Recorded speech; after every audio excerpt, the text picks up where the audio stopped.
벽지가 벽에서 뜯어지는 거와 같다고 생각하시면 되는데, 망막이 눈 속에서 뜯어지기 위해서는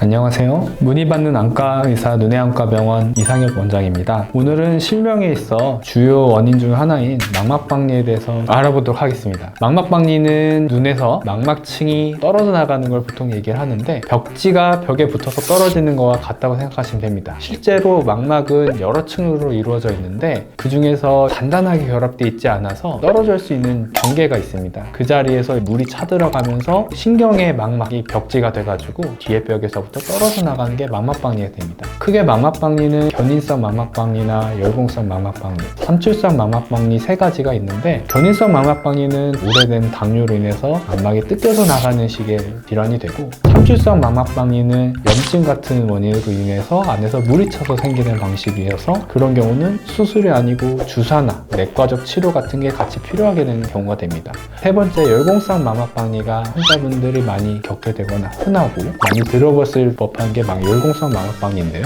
벽지가 벽에서 뜯어지는 거와 같다고 생각하시면 되는데, 망막이 눈 속에서 뜯어지기 위해서는 물이 안으로 파고들 수 있는 공간, 망막이 찢어져 있는 자리가 있어야 되고, 그 자리를 당겨서 망막이 들리는 현상으로 인해서 물이 안으로 들어가야 됩니다. 눈 가운데 구조물이 유리체라고 돼 있어서 액체나 젤 같은 거로 차 있는데, 그게 찢어진 곳을 통해서 망막 밑으로 파고들어서 생기는 현상인데요. 전제 조건이 찢어진 자리가 생기고 당기는 힘이 생겨서 가운데 있는 물이 그쪽으로 흘러 들어가는 게 망막박리입니다. 환자분들의 경우 나이로 인해서 생기는 경우가 일단 제일 흔한데, 노화로 인해서 생기는 것은 어쩔 수 없는 부분이 될 것이고, 그 외의 사항으로 눈을 습관적으로 손을 대거나 알러지가 있어서 피부는 경우 눈 외벽에 무리한 자극을 주게 되는 것이죠. 그게 반복해지면 약한 데가 생겨서 찢어지는 일이 좀 더 잘 생깁니다. 그래서 환자분들을 보면은 비슷한 시기에 같이 오는 경우가 조금 많아요. 알러지가 심한 계절을 겪고 온다든지, 가을, 겨울로 계절이 바뀌면서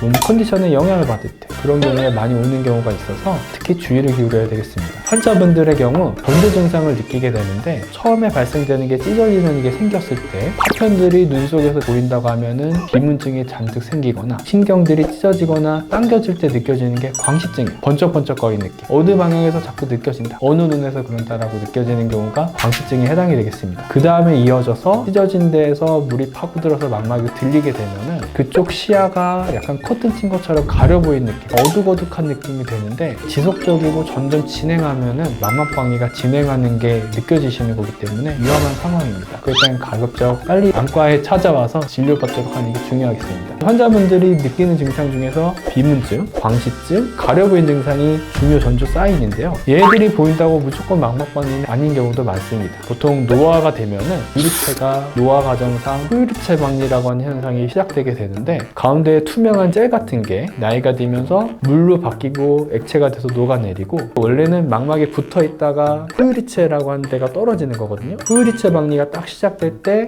떠다니는 게 생기고 번쩍번쩍거리는 게 약간 있을 수가 있어요. 노화로 인해 잘 넘어가는 안전한 증상인지 위험한 망막박리의 전조 증상인지 본인은 구분하기가 어렵기 때문에 안과 와서 진료보고 상의를 받는 게 좋습니다. 보통 후유리체 박리가 일어날 때 떠다니는 게 생기고 번쩍번쩍거리는 느낌이 살짝 있다가 스스로 좋아지거나, 떠다니는 게 더 증가하지 않고 가만히 있으면은 안정적인 상태인 경우가 많아요. 안과 의사 갔을 때 진료하고 현재 상태가 안전한 상태면 그대로 지내되, 더 심해지거나 번쩍번쩍거리면 속에서 변화가 있다는 것이니까 진료 와서 상의를 하는 게 굉장히 중요합니다.